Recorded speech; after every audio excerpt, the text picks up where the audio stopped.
warahmatullahi wabarakatuh. Alhamdulillahi rabbil alamin wa bihi nasta'in ala umurud dunya waddin, wassalatu wassalamu ala asrofil anbiya'i wal mursalin wa ala alihi wa sahbihi ajmain. Amma ba'du. Rabbi shrah li sadri wa yassir li amri wahlul 'uqdatam min lisani yafqahu qawli. Amma ba'du.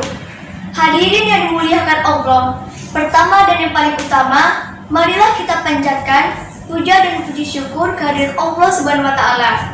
Karena berkat limpahan rahmat dan hidayahnya, kita bisa berkumpul di majelis yang insya Allah penuh barokah ini.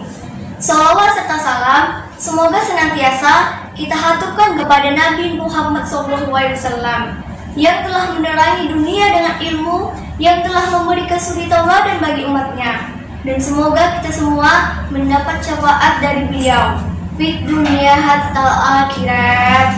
Dewan juri yang saya hormati, perkenalkan nama saya Putri Ayu Sintari dari SMP Negeri 1 Pematang Siantar. Izinkan saya menyampaikan pidato yang bertema Nabi Muhammad idolaku. Dalam kehidupan ini, kita sebagai manusia tentu mempunyai idola, kan? Betul tidak? Kalau anak-anak biasanya mengidolakan tokoh-tokoh kartun seperti Spiderman, Batman, Naruto, dan sebagainya. Ada lagi yang mengidolakan para penyanyi seperti Cowboy Junior, Smash, Cherry Bell, dan masih banyak lagi. Apakah anak-anak yang mengidolakan artis-artis itu salah? Apakah anak-anak yang menyukai tokoh film itu keliru?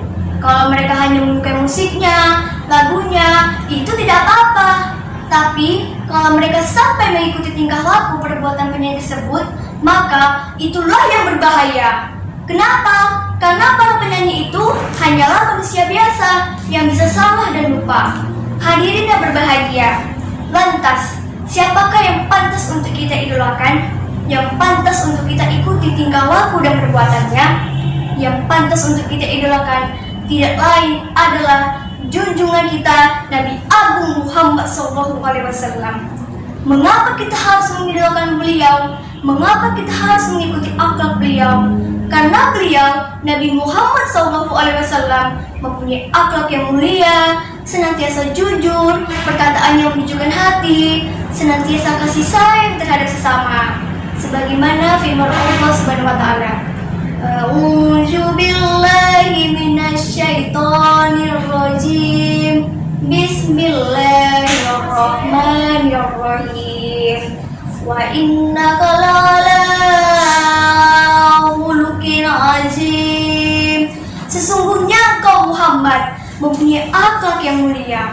Nabi Muhammad SAW juga pernah bersabda, Innama bu'istu li utammima makarimah akhlak. Sesungguhnya aku diutus untuk menyempurnakan akhlak yang mulia. Hadirin yang dimuliakan Allah, pernah pada suatu hari Nabi SAW hendak menuju Ka'bah. Di tengah perjalanan, Nabi SAW merasa ada yang tidak biasa. Ternyata pada hari itu Nabi SAW tidak menjumpai orang kafir Quraisy yang biasa melempari beliau dengan kotoran, yang sering meludahi Nabi ketika beliau hendak ke Ka'bah. Setelah Nabi SAW bertanya kepada tetangga, ternyata si kafir Quraisy tadi sedang sakit. Setelah mendengar hal tersebut, apakah yang dilakukan oleh Nabi? Apakah Nabi merasa senang karena orang yang biasa melempar beliau ternyata sedang sakit? Ternyata Nabi Muhammad SAW malah ikut prihatin dan berniat untuk menjenguk si kafir Quraisy tadi. Ya, begitulah Nabi Muhammad SAW mengajarkan pada umatnya. Beliau senantiasa mengajarkan pada kita, janganlah berbuat keburukan dengan keburukan pula, tetapi balaslah perbuatan baik dengan perbuatan buruk dengan kebaikan. Singkat cerita, setelah Nabi Muhammad SAW menjenguk si kafir Quraisy tadi, maka ia pun merasa bersalah dan memuji sifat Rasulullah SAW. Dan akhirnya ia pun masuk Islam dan menganggap Nabi Muhammad sebagai utusan Allah Subhanahu wa taala. Hadirin rahimakumullah, untuk menambah kecintaan kita kepada Rasulullah SAW, marilah kita sejenak bersolawat. Salatullah salam salawatullah ala toha rasulillah.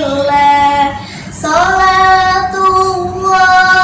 salamullah ala yasin habibillah. Nabi Muhammad panutan kita, akhlaknya sungguh mulia. Kalau kamu cari idola, pilihlah Nabi Muhammad saja. Demikian pidato yang dapat saya sampaikan. Apabila ada kata salah, mohon maaf. Burung Irian, burung cendrawasih, cukup sekian. Terima kasih. Wassalamualaikum warahmatullahi wabarakatuh.